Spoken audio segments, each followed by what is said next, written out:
All right, so that's what we're working on here. It's probably going to be the same for a lot of these, right? Just think of it as 3 different motors.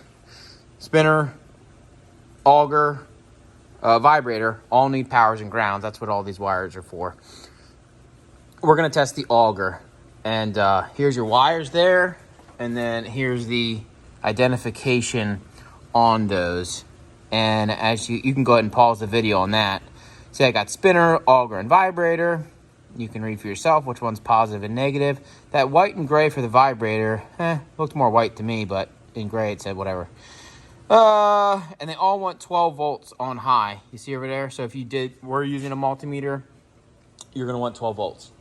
Okay, here we go. We got our little back probes here. Try not to pierce the wire. You'll just kind of follow it down.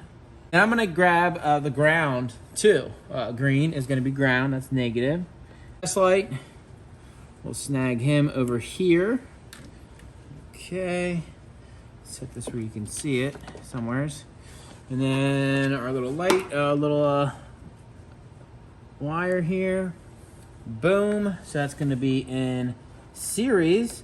So I'm gonna turn the auger on. That light should come on. You'll also see I'm hooked up to the voltage here on this side. You should change brightness when you're going from lower voltage like this to higher voltage.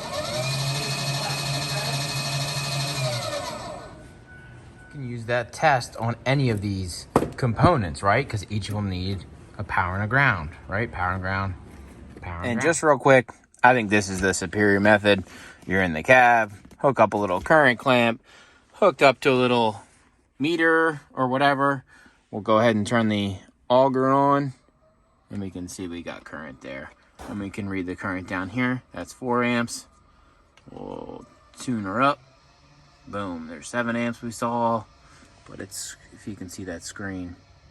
So pretty cool. I mean, you'd say, yep, I got, if you got 5 amps back there and that's what the motor wants, then, you know, your powers and grounds are good. So moving on, you know, and then you can just do the same thing. Just boom, test the spreader and test the freaking vibrator right there.